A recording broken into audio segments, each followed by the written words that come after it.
ছোটোবেলায় যখন মামা বাড়িতে যেতাম তখন দেখতাম দিদা ফুলকপির বিভিন্ন রকম আইটেম বানাতো, খেতে কিন্তু দারুণ লাগতো। আমি আজ সেরকমই একটা রেসিপি আপনাদেরকে দেখাবো, যেখানে বাটাবাটির কোনো ঝামেলা থাকবে না, ঝটপট বানিয়ে ফেলা যাবে। ডিম ও ফুলকপি দিয়ে আজ আমি বানাবো নতুন স্বাদের একটা রেসিপি। নমস্কার বন্ধুরা, আমি জনি, ভাই বোনের হেসেল ঘরে সবাইকে স্বাগত। ভিডিওটি কেউ স্কিপ করবেন না, পুরো ভিডিওটি দেখার জন্য অনুরোধ রইল। ডিম ও ফুলকপির এই রেসিপিটা বানানোর জন্য আমি এখানে একটা মাঝারি সাইজের ফুলকপিকে বেশ একটু বড় বড় সাইজ করে কেটে নিয়েছি, আর এই ডাঁটিটা আমি এইভাবে একটু চিড়ে নিয়েছি যাতে সিদ্ধ হয়ে যায় তাড়াতাড়ি। আর 3টে আলু বেশ একটু মোটা মোটা করেই কেটে নিয়েছি। একটা মাঝারি সাইজের পেঁয়াজ কুচি, 5 থেকে 7 কোয়া রসুন, কিছুটা ধনেপাতা কুচি, একটা বড় মাপের টমেটো কুচি, 5টা কাঁচা লঙ্কা এবং 1 ইঞ্চি আদা। আর নিয়েছি 4টে ডিম। প্রথমে আমি ফুলকপিটা হালকা জলে একটু সিদ্ধ করে নেব, যেহেতু কপিতে অনেক তেল প্রয়োজন থাকে, সেই জন্য আমি একটু সিদ্ধ করে নেব। তার জন্য কড়াইতে জল বসিয়ে দিয়েছিলাম গ্যাসে, আমি জলটা ফুটেও গেছে। এখন আমি এই কেটে রাখা ফুলকপিগুলো দিয়ে দেব, সাথে দিয়ে দেব আলুর টুকরোগুলো, আর দিয়ে দিলাম 1/2 চামচ লবণ। এটা এবার 2 থেকে 3 মিনিট আমি সিদ্ধ করে নেব। ঢাকা দিয়ে দিলাম। 3 থেকে 4 মিনিট আমি ফুলকপিটা সিদ্ধ করে নিয়েছি। ঢাকাটা খুলে দিলাম। এখন জল থেকে ফুলকপিগুলো তুলে নেব। এবার আমি কড়াইতে তেল দিয়ে দিলাম। তেলটা গরম হয়ে গেছে। এখন আমি ফুলকপিগুলো ভেজে নেব। এখানে আমি সর্ষের তেল ব্যবহার করেছি, চাইলে আপনারা সাদা তেলও ব্যবহার করতে পারেন। 2 থেকে 3 মিনিট আমি ফুলকপিটা ভেজে নিয়েছি। ফুলকপির রঙটাও হালকা বাদামি হয়ে গেছে। এখন আমি এগুলো তেল থেকে তুলে নেব। এবার আমি সিদ্ধ করে রাখা ডিমগুলো ভেজে নেব। কড়াইয়ের যে তেলটা আছে সেই তেলেই আমি ডিমটা দিয়ে দিলাম। দিয়ে দিলাম সামান্য একটু হলুদ গুঁড়ো। ডিমগুলো ভাজা হয়ে গেছে। এখন আমি এগুলো তেল থেকে তুলে নেব। কড়াইতে আমি আবার তেল দিয়ে দিলাম। তেলটা গরম হয়ে গেছে। এখন আমি এর মধ্যে 2টো তেজপাতা, 2টো শুকনো লঙ্কা ও 1/2 চামচ গোটা জিরে ফোড়ন দিয়ে দিলাম।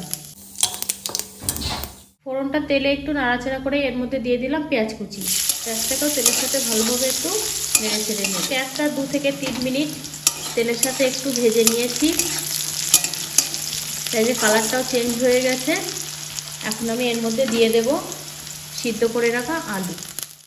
আলুটাও তেলের সাথে একটু নাড়াচাড়া করে নেব। আলুটা 2-3 মিনিট আমি তেলের সাথে একটু নেড়ে চেড়ে নিয়েছি। এখন এর মধ্যে দিয়ে দেবো গ্রেট করা আদা ও রসুন। ভালোভাবে তেলের সাথে আবার একটু নেড়ে চেড়ে নেব।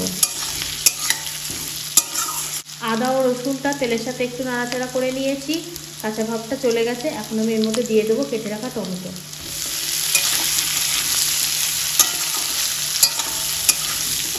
2 থেকে 3 মিনিট আমি সব কিছু ভালোভাবে তেলের সাথে কষিয়ে নিয়েছি। এখন এর মধ্যে দিয়ে দেবো কিছু গুঁড়ো মশলা। 1 চামচ জিরে ও ধনে গুঁড়ো, 1/2 চামচ মরিচ গুঁড়ো, 1/2 চামচ হলুদ গুঁড়ো। কালারটাকে সুন্দর করার জন্য দিয়ে দিলাম সামান্য কাশ্মীরি লঙ্কা। শেষে দিয়ে দিলাম 1/2 চামচ লবণ। সামান্য একটু জল দিয়ে দিলাম। সব কিছু ভালোভাবে এবার কষিয়ে নেব।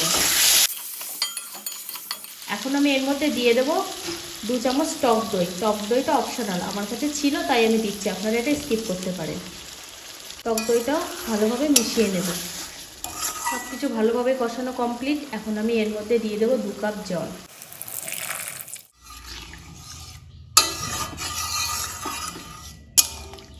এবার এই ঝোলে আমি দিয়ে দেবো স্বাদ মতো লবণ ও হলুদ গুঁড়ো।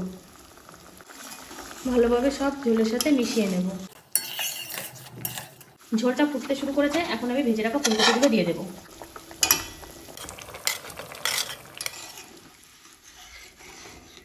এবার দিয়ে দিলাম ভেজে রাখা ডিম, আর ঝোলের মধ্যে দিয়ে দিলাম চেরা কাঁচা লঙ্কাগুলো। এবার আমি 5 মিনিট ঢাকা দিয়ে দিলাম রান্না হওয়ার জন্য। 5 মিনিট পর আমি ঢাকাটা খুলে নিলাম। আবার একটু নেড়ে দেব। আলুটা বেশ সিদ্ধ হয়ে গেছে। এখন আমি এর মধ্যে দিয়ে দেবো ধনেপাতা কুচি। যেহেতু টক দই এবং টমেটো দিয়েছি, স্বাদটাকে ব্যালেন্স করার জন্য এখানে দিয়ে দেবো আমি 1/2 চামচ চিনি, আর দিয়ে দেবো 1/2 চামচ গরম মশলা গুঁড়ো। সব কিছু ভালোভাবে মিশিয়ে নেব।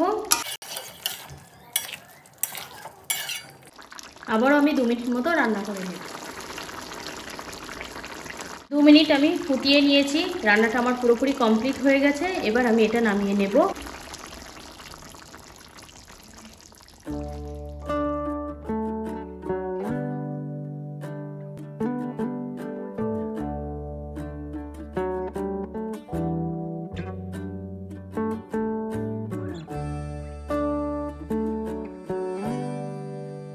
লাগলো আজকের রেসিপিটা সেটা কিন্তু কমেন্ট করে জানাতে ভুলবেন না। আজকের ভিডিওটি তাহলে এই পর্যন্ত। যে সকল নতুন বন্ধু আমার নতুন ইউটিউব চ্যানেল থেকে দেখছেন তারা অবশ্যই চ্যানেলটিকে সাবস্ক্রাইব করে দেবেন। আর যে সকল বন্ধুরা ফেসবুক থেকে দেখছেন তারা ফেসবুক পেজটিকে ফলো করে দেবেন।